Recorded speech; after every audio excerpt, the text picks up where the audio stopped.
오늘은 계시록 12장 1절. 하늘에 큰 이적이 보이니 해를 옷 입은 한 여자가 있는데 그 발 아래에는 달이 있고 그 머리에는 12별의 관을 썼더라. 여기에 해를 옷 입은 한 여자, 해를 옷 입은 한 여자. 참 이거에 대한 해석도 상당히 구구하게 여러 가지의 해석들이 나타납니다. 저는 그냥 이 세상에 일반 책이 없었으면 좋겠어요. 차라리 이 부분에 관한 주석도 없었으면 좋겠고, 이 계시록에 관한 서적도 차라리 없이 오직 요한계시록이라고 하는 이 성경만 있다고 하면, 그러면 훨씬 더 성경에 근접한 그런 해석을 할 수 있지 않을까 하는 그런 생각을 합니다. 자, 성경은 이 여자에게 일어나는 이 일을 뭐라고 했습니까? 하늘에 큰 이적이 보이니. 하늘에 큰 이적이 보이니. 지금 사도 요한은 땅에 있습니까? 박모섬이라고 하는 땅에 있습니까? 아니면 하늘에 있습니까? 4장에서 하늘에 올라가 있었죠. 계시록 끝날 때까지 하늘에 있었던 것입니다. 그러면 하늘에 올라가서 뭘 봐요? 하늘에 큰 이적이 보이니. 하늘에 끌어올려져서 그가 영의 눈을 열어 하늘 세계에서 하나님이 보여주시는 한 상황을 보고 있는데, 그걸 이적이라고 이야기합니다. 표적이라고도 하고요. 자, 한 큰 붉은 용이 펼치게 되는 일, 이것을 이적 또는 3절에 보면 또 다른 이적이 보이니. 그런데 지금 두 가지를 보고 있는 겁니다. 하나는 큰 이적을 보고 큰 이적이 아닌 또 다른 이적, 이것을 지금 보고 있는 겁니다. 큰 이적은 해를 옷 입은 한 여자에 대한 모습을 보고 있는 것이고요. 여기 한 카트입니다. 영화로 치면 여기 한 카트예요. 그리고 3절부터는 하늘에 또 다른 이적이 보이니, 그러면서 이제는 한 큰 붉은 용에 대한 모습이 보여집니다. 그리고 붉은 용이 한 여자에게 하는 이 모든 사건을 또 다른 이적, 또 다른 표적이라고 설명하고 있는 것입니다. 그래서 우리는 이 이적을 땅에서 보여주신 것이 아니고 하늘에서 보여주셨기 때문에, 우린 이 사건을 땅의 시각을 가지고 해석하려고 하면 춤추는 사람들 스텝 꼬이듯이 이 해석이 꼬일 수밖에 없습니다. 그래서 우리는 이 말씀을 풀 때 땅의 시각으로 보면 안 된다. 땅의 일, 육의 일, 육의 사건으로 보지 말고 하늘의 일, 영의 일, 영의 사건으로 봐야 된다. 이것이 전제되지 아니하면 이 계시록 12장 1절의 이 말씀 가지고 상당히 자기 소설 쓰는 그런 자기 계시록들이 상당히 많이 나올 수 있는 위험이 있습니다. 자, 사도 요한이 하늘에서 영의 눈을 열어서 보여진 이 여자의 모습이 무엇이었습니까? 해를 입었다. 또 해를 입었다고 하는 것은 어떤 표현이겠습니까? 해가 여자를 완전히 휘감싸서 마치 그 여자가 해를 옷 입은 것처럼 그의 눈에 보여졌을 것입니다. 또 그의 발 아래에는 뭐가 있어요? 달이 있고 머리에는 12별의 관을 썼더라. 그럽니다. 자, 이것이 육의 일, 땅의 일, 이 땅의 사건으로 풀어서는 안 되는 이유가 바로 이 부분입니다. 이 세상 그 어떤 누구가, 그 어떤 공동체가, 그 어떤 것이 해를 옷 입었다고 할 만큼 옷 입은 사람이 있습니까? 그리고 그의 발 아래에 달을 둘 만큼 달 위에 올라선 여자가 있을까요?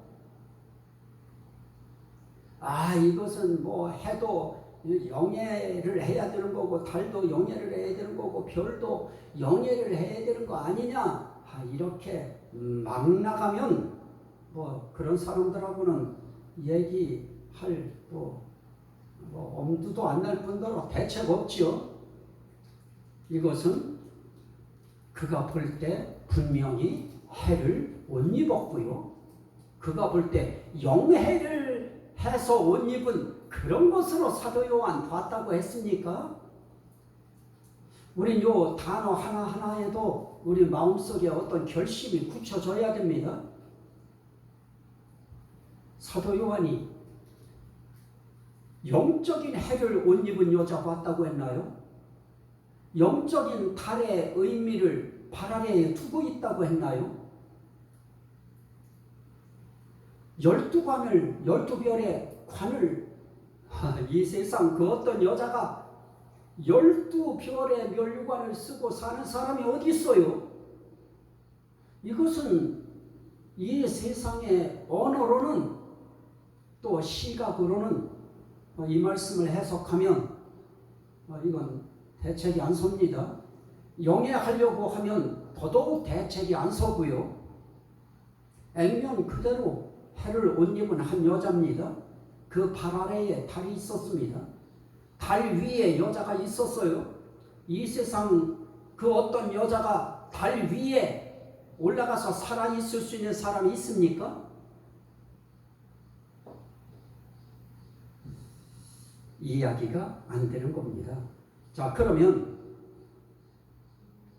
우리가 볼 수 있는 것은 뭡니까? 여기서 중요한 것은 이 여자의 겉모습, 표면적인 모습, 이게 중요한 것이 아니죠. 여기서 중요한 것은 무엇입니까? 그가 하는 일이 무엇인가? 이거 이야기하려고 말씀하시는 거였죠. 그러면 그가 하는 일이 뭡니까? 첫째로 용이 지켜보고 있는 가운데서 뭐를 해요? 해산하게 됨에 아파서 애를 쓰며 부르짖더라. 2절에 그러죠. 아이를 베어 해산하게 됨에 그러죠. 이게 무엇입니까? 산통을 겪고 있는 것이죠. 여자가 겪을 수 있는 그 산통을 겪으면서 어떻게 해요? 아파서 애를 쓰며 부르짖더라. 그럽니다. 그리고 결국은 어떻게 되어집니까? 4절에 보면 그가 해산하면 그 아이를 삼키고자 하더니 5절에 여자가 아들을 낳으니 그럽니다. 그러면 오늘 여기서 이 여자는 어떤 여자인가? 영의 세계에서 영의 눈을 열어 하늘에서 본 이적의 내용에 그 여자는 아이를 베서 산통을 겪으며 아이를 낳았다. 이게 육적이에요? 영적, 이 영의 세계의 일이에요? 아이를 뱄어요? 임신했어요? 육신적인 임신이었습니까? 육신적인 아픔이었습니까? 육신적으로 애썼나요? 육신적으로 부르짖었나요? 아니죠. 영의 세계에서 보는 영의 세계의 영적 현상이었죠. 영의 세계에서 보여지는 영의 세계의 아이를 베고 영의 세계에서의 아픔을 느끼고 영의 세계에서의 애를 썼고 영의 세계에서의 부르짖음이었습니다. 이건 울부짖음이죠. 아프니까, 고통스러우니까.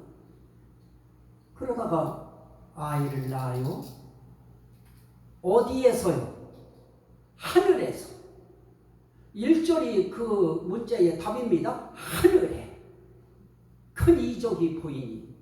그러면 아이를 뵌 것도 하늘에서 뵌 것을 본 거고요. 해산하게 된 것도 하늘에서 해산하게 된 걸 본 거고요.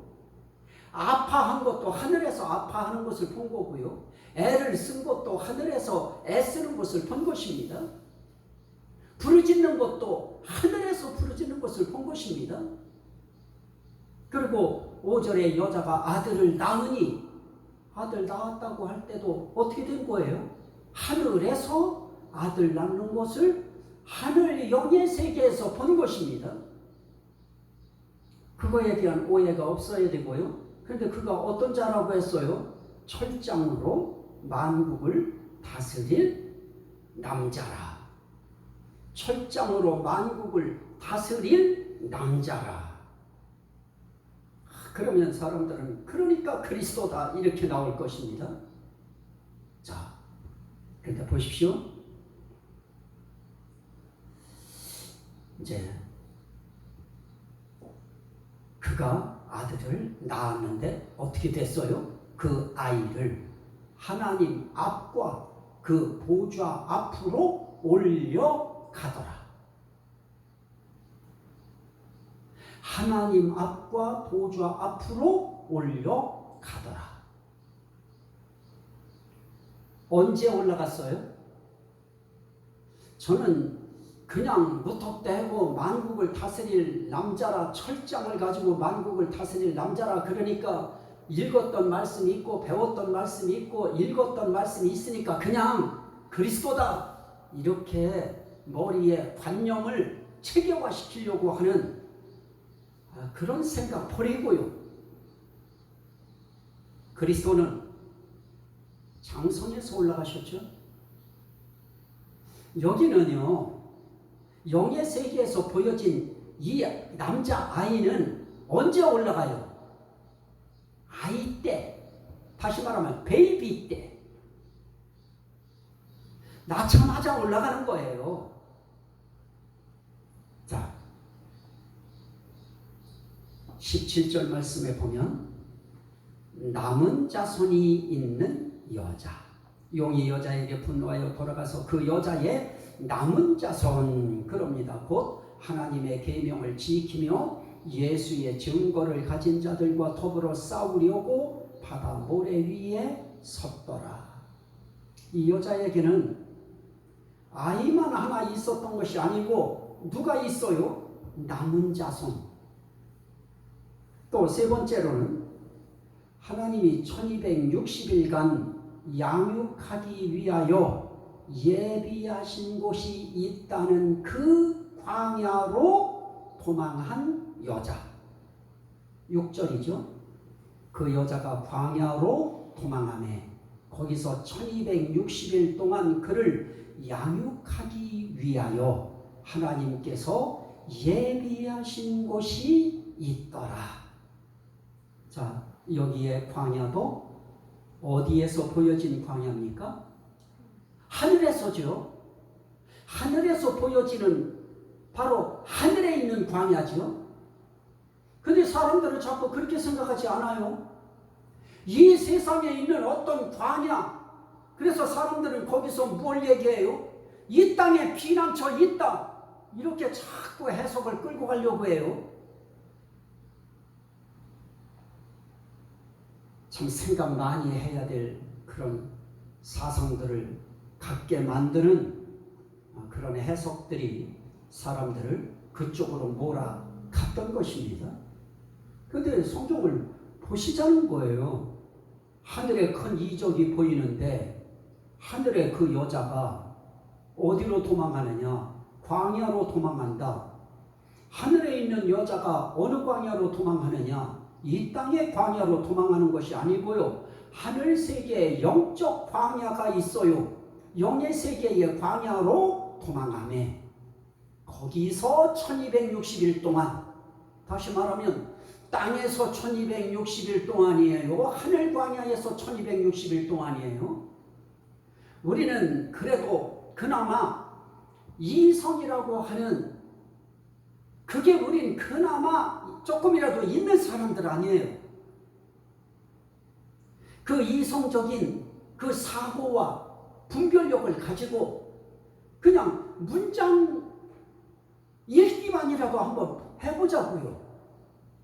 하늘에 이적이 보여졌고, 하늘에 이런 여자가 보여졌고, 하늘에 또 다른 이적인 용이 보였고, 그 용이 쳐다보는 그 앞에서 삼키려고 할 때에 하늘에서 아이를 낳았고, 그리고 하늘에서 하나님께서 양육하기 위하여 하나님이 예비하신 광야로 그가 도망해요. 이 땅의 피난처예요? 하늘 세계의 피난처예요? 솔직하게 우리 그래도 목회자들이고요, 사모로서 솔직하게 여기에서 무슨 세상 피난처가 나와요? 그러다 보니까 발리 섬 이야기가 나오고요, 뭐 어디 섬 이야기가 나오고요. 이렇게 피난처 가지고 장난 놀면 안 되는 것입니다.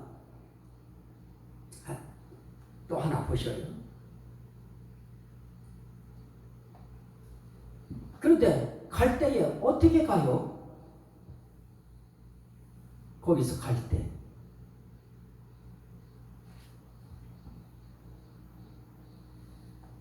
자, 14절이죠.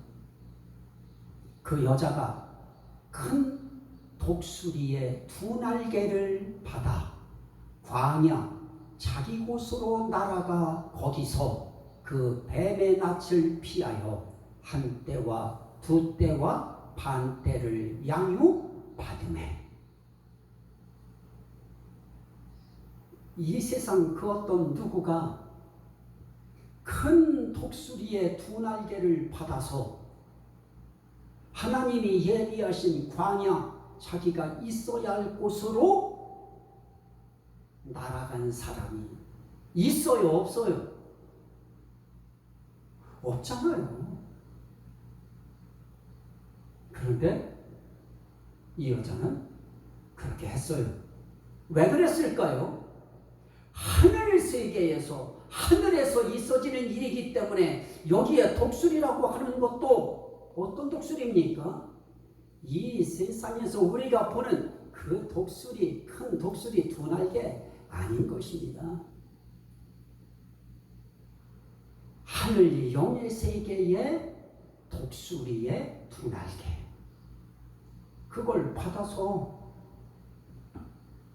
하늘 영의 세계의 광야로 날아갈 수 있었던 것입니다. 제가 이야기하려고 하는 어떤 핵심, 그거 놓치지 마셔요. 넷째로, 뱀이 물을 강같이 토해 여자를 떠나가게 하려 하였으나 땅이 용이 토한 강물을 삼켜 위기를 모면한 여자. 자, 15절에 여자의 뒤에서 뱀이, 이 뱀은 용이죠, 뱀이 그 입으로 물을 강같이 토하여 여자를 물에 떠내려가게 하려 하되 땅이 여자를 도와 그 입을 벌려 용의 입에서 토한 강물을 삼키니. 자, 여기에 나타나고 있는 이 강물, 용이 입에서 강물을 쏘았어요. 강같이 입에서 물을 토해냈어요. 영의 세계에서 일어나고 있는 일입니다. 영의 세계에서는 용의 입에서 물도 강같이 토해낼 수 있고요. 입에서 불도 토해낼 수 있고요. 그런 것이 가능할 수 있는 그런 세계인 것입니다. 자, 이 땅 그 어떤 여자가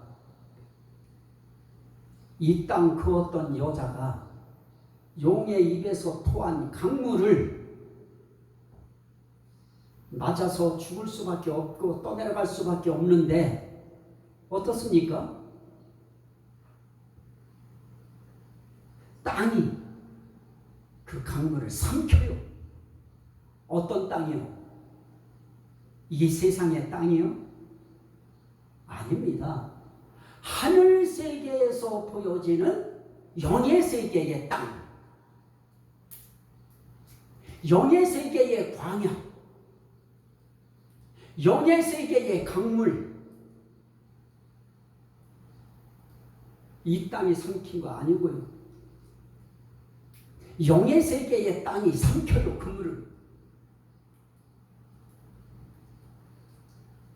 그래서 그 세계에는 하나님 보좌 앞으로 생명강이 흐르는다고 하는 말도 맞고요.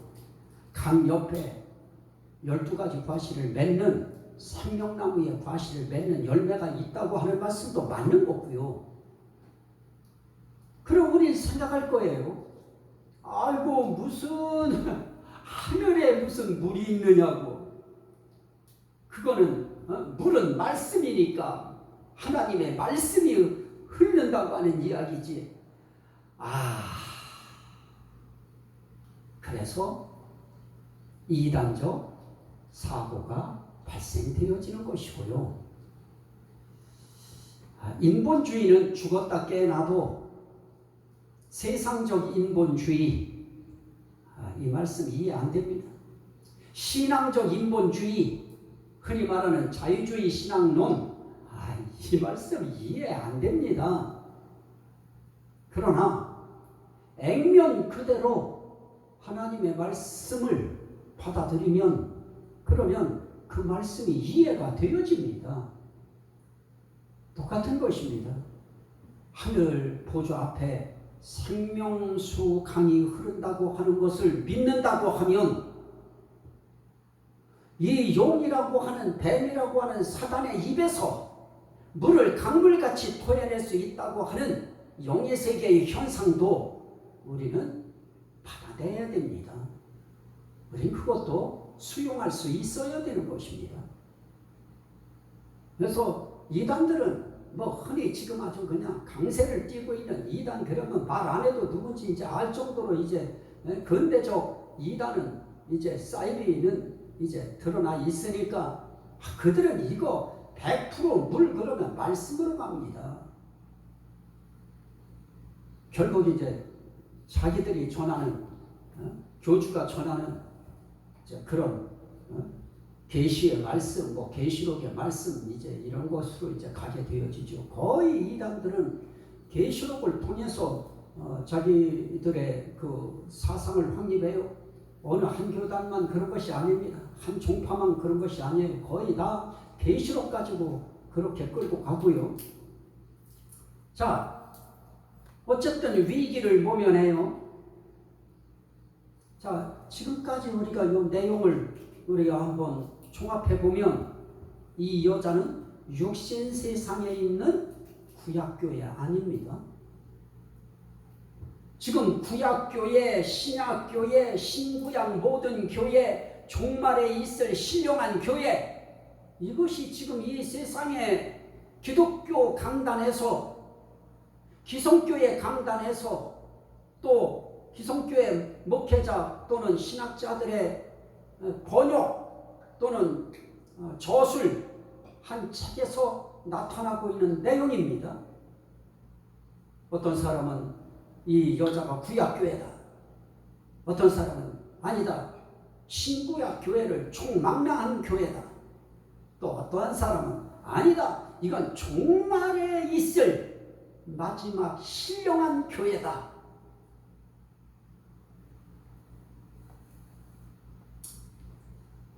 저는 그 중에 어떤 것도 저는 동의하지 않습니다. 왜냐? 이건 하늘에서 보여진 이적입니다. 하늘 세계에서 보여진 이적 사건입니다. 땅의 꽃으로 이것을 끌어당겨서 이 땅의 일로, 이 땅의 사건으로 보면 그러면 계시록 육신 소설 같은 계시록 한 편이 나와지고요. 이상한 계시록이 하나 발생합니다. 그냥 해를 옷 입은 여자다. 그러면 그냥 해를 옷 입은 여자로 보는 거예요. 달을 밟고 섰다. 그러면 달을 밟고 서 있는 거예요. 12면류관을 썼다. 그러면 12면류관 쓴 거예요. 그리고 오늘 이야기한 것처럼 어떻습니까? 산통을 겪으면서 아들, 남자를 낳았다. 그러면 영의 세계에서 낳은 여자예요. 그 아이는 하늘에 올려졌고 이 여자는 이 뱀이라고 하는 이 사단의 그 모든 것을 피하여 하나님이 예비하신 곳으로 하나님의 방법인 큰 독수리의 두 날개를 받아서 그 두 날개로 자기 갈 곳으로 가서 한때 두때 반때를 어떻게 합니까? 양육받은 여자다. 그거죠. 그런데 여기서 해가 뭐고 달이 뭐고 면류관이 뭐냐 별이 뭐냐 그러다 보니까 순수한 요한계시록이 아주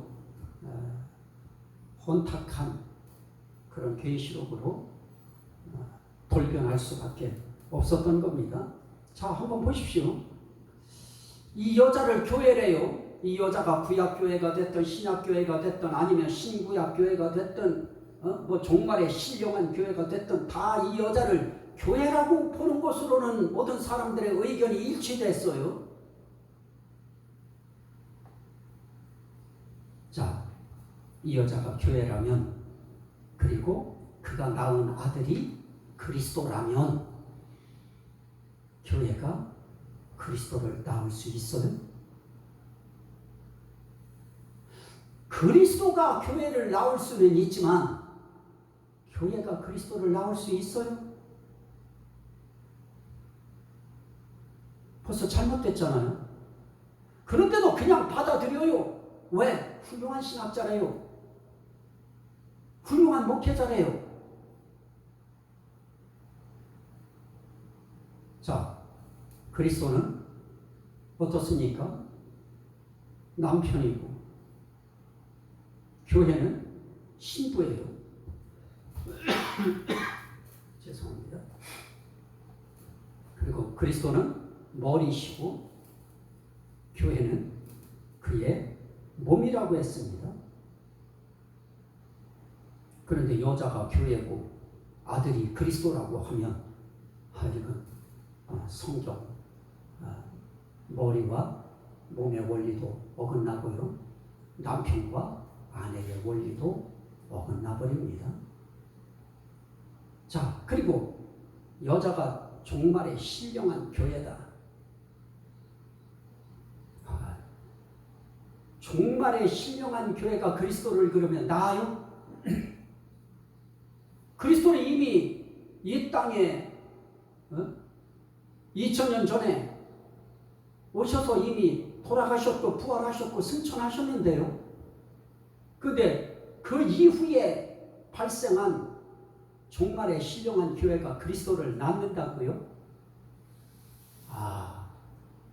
이건 거짓말입니다. 이건 독하게 이야기하면 사기인 것입니다. 자, 그리고 아이가 두 증인이래요.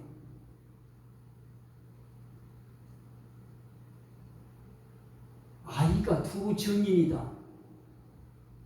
그러면 여자가 두 증인이라고 아이가 두 증인이라고 하면 여자가 쌍둥이를 낳았어야죠.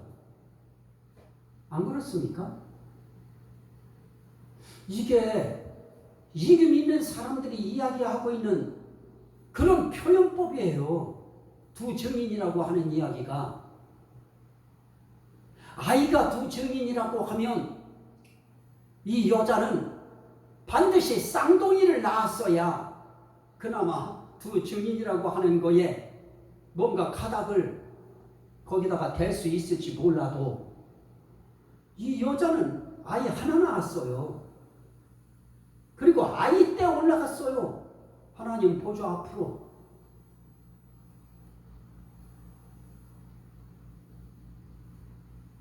그래서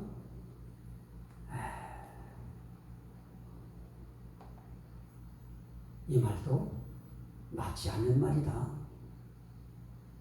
그런 것입니다. 그리고 이 아들이 분명 만국을 다스릴 남자라고 했는데 두 증인이라고 하면 두 증인의 사역이 끝나면 그냥 하늘에 올려줘요. 뒤에 나오는 두 증인들은. 그렇다고 하면 이것도 말씀의 원리에 맞지 않아요. 결국 그 말은 무엇입니까? 거짓말하고 있다. 성도들 놓고 목회자들 놓고 거짓말하고 있다. 그렇게밖에는 안 보여지는 것입니다. 물론 저도 그 어떤 사람들이 저를 찍어서 이야기할 땐 야 저거 황당무계한 소리 한다 하고 저를 또 매도할 수도 있어요. 하지만 성경 계시록이라고 하는 이거 12장 그거 하나 딱 붙잡고 하고 보시면 그러면 어느 것이 좀 더 성경의 결에 맞는 것인가 하는 정도는 우리가 가늠할 수 있을 것입니다. 자, 한번 보십시오. 이단들은 해를 입은 여자가 영적 이스라엘의 목자다 이제 이런 이야기들도 다 하는데 이것도 전부 다 거짓말이고요. 해석이 그렇게 나갈 수 없어요. 우린 그냥 어떻게 봐야 되느냐. 계시록이 간 데까지 가고 계시록이 선돼서 우린 해석을 멈추자. 조금 미진해 보여도 조금 답답해 보여도 조금 멋은 없어도 멋대가리가 중요합니까? 본질적 의미가 더 중요하지요. 너무 멋내게 하려고 너무 똑똑한 체 하려고 너무 그렇게 할 필요도 없고요. 성경은 뭐라고 해요? 억지로 풀다가 멸망에 이르느니라. 그러면서 뭐라고 합니까? 성경에는 베드로후서 3장 15절 하반절부터 16절에 뭐라고 합니까? 이것도 우리가 반드시 유념하고 봐야 될 부분입니다. 성경 해석할 때 우린 이 부분을 놓치면 안 돼요. 베드로후서 3장 15절 하반절에 보면 우리가 사랑하는 형제 바울도 그 받은 지혜대로 너희에게 이같이 썼고 또 그 모든 편지에도 이런 일에 관하여 말하였으되 그 중에 알기 어려운 것이 더러 있으니 누구의 편지예요? 바울 편지에도 알기 어려운 것이 더러 있으니 다는 아니에요. 무식한 자들과 굳세지 못한 자들이 다른 성경과 같이 그것도 억지로 풀다가 스스로 멸망에 이르느니라. 성경이요. 바울 서신만 그런 것이 아니고요. 베드로도 이야기하잖아요. 하나님이 자기에게 감동하셔서 기록한 이 말씀도 참 이해하기 어려운 부분이다. 그도 인정해요. 시인해요. 그러면서 바울 사도도 그러했다고 이야기해요. 그것이 베드로서에만 있고 바울 서신에만 있는 어려운 내용들입니까? 아닙니다. 계시록에도 알기 어려운 것이 더러 있으니 우린 그렇게 접근해야죠.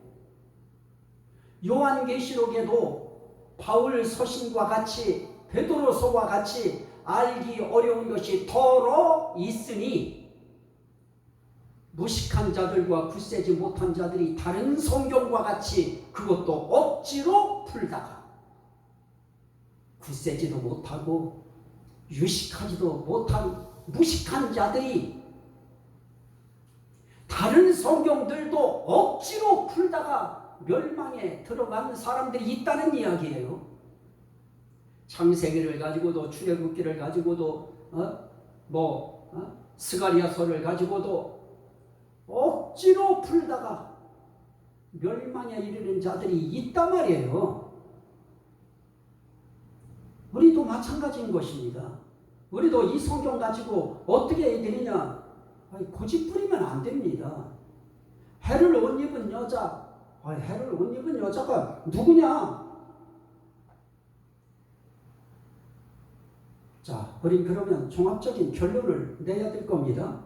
해를 옷 입은 여자가 누구냐? 하나님의 뜻을 나타내시기 위하여 영의 세계에서 하나님이 계획하여 출현시킨 여자 역할을 하는 영적 존재. 말이 좀 길죠? 의미만 여러분들이 담으셔요. 그냥 하나님이 계획하신 어떤 뜻이 있어요. 그 하나님께서 하나님의 뜻을 나타내기 위하여 하나님의 시간에 영의 세계에서 하나님이 계획하여 출현시킨 한 남자를 출산시키는 한 여자로 역할하게 하는 그런 영적 존재다.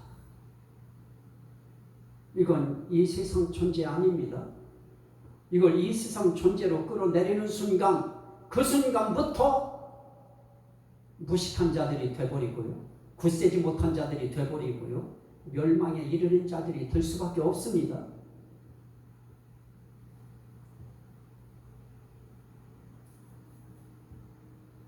창세전에 하나님이 계획하신 뜻을 보여주시기 위하여. 그러면 하나님께서 보여주시려고 하는 뜻이 무엇이겠습니까?